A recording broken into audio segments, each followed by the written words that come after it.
There have been an estimated 6 to 7 million deaths worldwide during the COVID-19 pandemic. While that's horrible, it is far from the deadliest in history. This recent pandemic was a sobering reminder that our society can easily crumble under the pressure of microscopic organisms.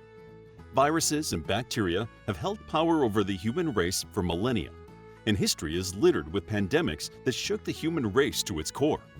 Yet, despite all the death and illness, we continue to come back together and grow. In fact, some people have even used past pandemics to learn more about preventing and lessening the impacts of the next one. The following 8 pandemics are among the worst in history, both in death count and in the cultural scars that have been passed down to us today. Number 1. The Plague of Athens. This plague swept through the city of Athens around 430 BCE during the Peloponnesian War. Scholars aren't sure what the exact disease was, but it killed between 1/4 and 1/3 of the population in approximately 5 years, leaving Athens in social chaos and at a disadvantage in the war against the Spartans. Most of our information on this plague comes from Thucydides, a Greek historian who survived the plague. He described how highly infectious it was, and he mentioned how it began with a high fever and progressed through vomiting, diarrhea, ulcers, and unquenchable thirst. The doctors at the time were powerless to stop the disease, often catching it themselves while caring for the sick. No remedy seemed to work for everyone, and infected people sometimes found themselves without anyone to nurse them back to health. Although some people did survive, the corpses piled up in the streets. It was not uncommon to burn several bodies together on a funeral pyre. The city's overcrowding exacerbated the plague. Pericles had called the Athenians inside the city to protect them from the Spartan army, but Athens was not built to support so many people. The disease raged in crowded lodgings, and everyone, regardless of social class or wealth, was vulnerable. The instability brought about by the illness led to civil unrest, spiritual questioning, and the end of the golden age of Athens. Number 2. The Plague of Justinian. The Plague of Justinian lasted from 541 to 549 CE. Historians believe this was the first time the bubonic plague reached European shores, and it was deadliest around Constantinople, the capital of the Byzantine Empire. As the rest of Europe crumbled into the Dark Ages after the fall of Rome, the eastern half of the empire lived on as the Byzantine Empire. These people were a light amidst the dark in terms of art, science, and academia in Europe. But even their science could not explain the plague. Modern scholars believe that the plague reached Constantinople from trade ships returning from Egypt, a recently conquered land. Emperor Justinian was ruling at the time, thus the pandemic's name, and he brought the Byzantine Empire to its height. Unfortunately, that meant he also accidentally exposed his people to the plague. The plague arrived in the ports of Constantinople, but it soon spread. At its height, it was killing about 10,000 people a day. Bodies were piled outside and stacked indoors, and although some people, like Emperor Justinian, survived the plague, there was no medical understanding of what happened. The plague tore across the Byzantine Empire, reaching Europe, Africa, and the Middle East. There are no firm numbers of how many died, but some place it at 30 to 50 million people. The plague of Justinian marked the start of the decline of the Byzantine Empire. Losing so many people to a mysterious illness over a few years was a shock from which they never fully recovered. Number 3. The Black Death. This is probably the most famous pandemic, but it was an outbreak of the plague from 1347 to 1351 that killed an estimated 1/3 to 1/2 of the European population. The epidemic actually started in China around 1334 and slowly moved west, but it did not reach European shores until October 1347, when 12 ships arrived in Messina that would later be called the Death Ships. Most of the sailors were already dead, and the last few were in the final throes of the disease. The people boarding the ship were horrified, and the local authorities drove the boats away. But it was not enough to save Europe, though, and the plague spread due to a lack of medical and scientific knowledge. This was a time of great panic, as the Europeans were forced to deal with disease and death on a scale they had never seen before. There was no time for proper burial rituals. Bodies were piled in the streets and either cremated or buried in mass graves. As people died by the thousands, the church began to lose its power over people. Since they had been powerless to stop the plague, people began looking for answers elsewhere. The Black Death was also an equalizer. No one was safe.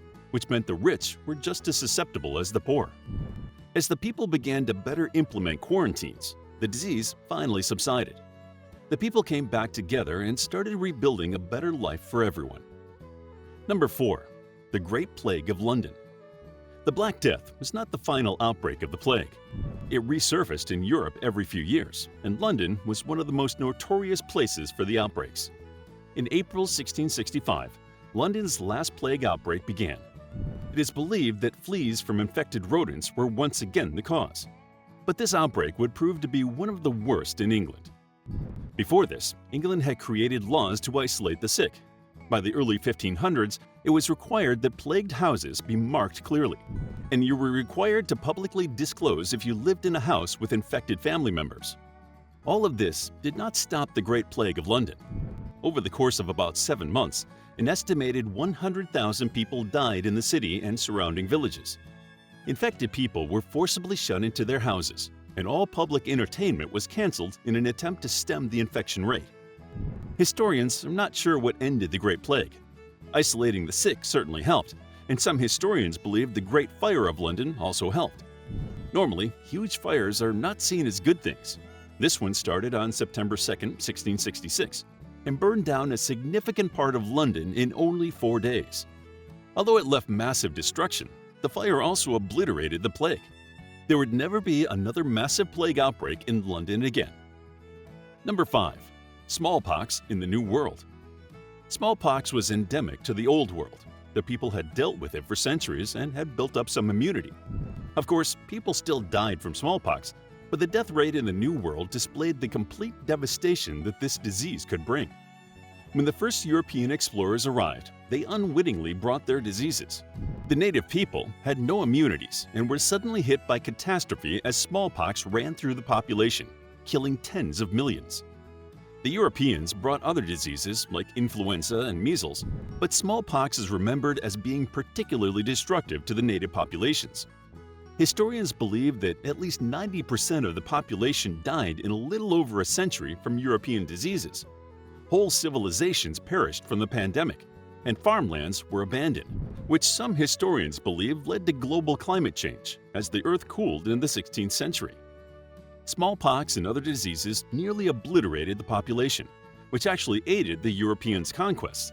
As millions of people died, the great indigenous civilizations were too weak to stop colonization. Smallpox and other European diseases famously helped Hernán Cortés defeat the Aztecs in 1521, and Francisco Pizarro conquered the Incas in 1532 by destroying much of the native armies before the battle could commence. As Europeans continued to arrive, they found the European diseases that had gone before had reduced the size of the indigenous groups and paved the way for European conquest. Number 6.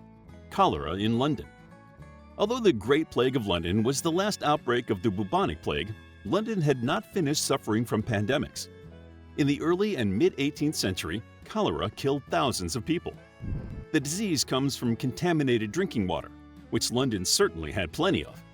London did not have an effective sewer system in the 1800s, so wastewater often came into contact with drinking water. Human waste was often piled in courtyards or overflowed from basements, contaminating the water. The doctors at the time, though, did not know how cholera spread. They only knew that there was no cure. The rapid onset of symptoms like diarrhea, vomiting, erratic heartbeats, and dried, shriveled skin with a blue tinge frightened the public. The doctors theorized that cholera spread through the foul air called miasma, but removing human waste from the streets did not do much to curb the cholera outbreaks because the waste was being dumped into the River Thames, the source of most of London's drinking water. In 1854, John Snow discovered that cholera was spread through water, not through the air. He determined that the 1854 outbreak came from the Broad Street water pump. Although he was able to convince city officials to remove the handle from the pump, the medical community did not believe that cholera was waterborne until 1866. London began implementing urban sanitation, which ended the cholera outbreaks that had claimed thousands of lives. Some historians believe the cholera epidemic claimed nearly 40,000 lives before it was brought under control with good sanitation. Number 7. The Spanish Flu of 1918. The Spanish flu pandemic swept across the globe at the end of World War I, killing an estimated 50 million people before its end in 1920. Interestingly, the Spanish flu did not begin in Spain. They had never imposed strict censorship on the press during the war because they were neutral, so they were reporting freely on the disease. That meant that people believed the flu started in Spain, which is how it got its name. The spread of this flu was actually advanced by soldiers returning home from war. The cramped conditions had led to the development of diseases, and the poor nutrition on the home front left many people vulnerable to illness. This pandemic was also a time of panic. The disease devastated both urban and rural areas, and a significant portion of its victims were young adults, who were usually unaffected by seasonal flus. The virus also moved more quickly than doctors and scientists could. Some died within hours of the first symptoms, and others suffocated from fluid in their lungs after just a few days. The sudden death toll, especially after the deaths and injuries from World War I, had sharp economic effects worldwide.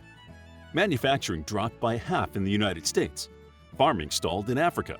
Famine spiked across the globe.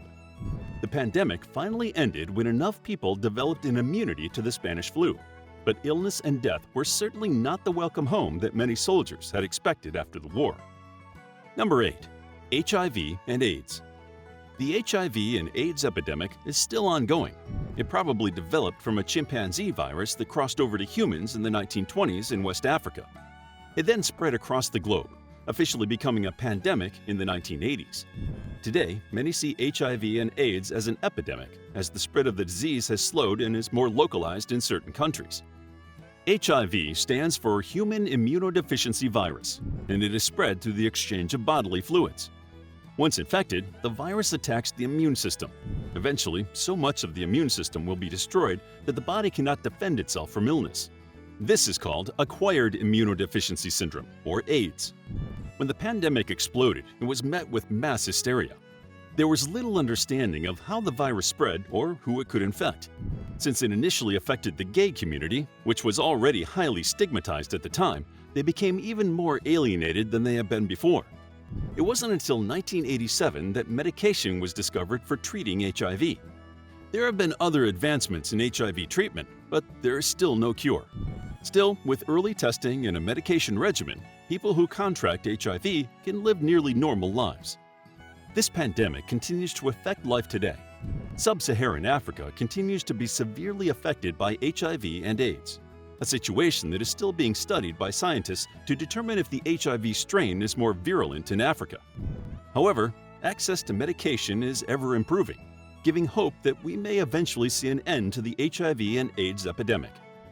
To learn more about the Black Death, check out our book, The Black Death, a captivating guide to the deadliest pandemic in medieval Europe and human history. It's available as an ebook, paperback, and audiobook. Also, grab your free mythology bundle ebook while it's still available. All links are in the description. If you enjoyed the video, please hit the like button and subscribe for more videos like this.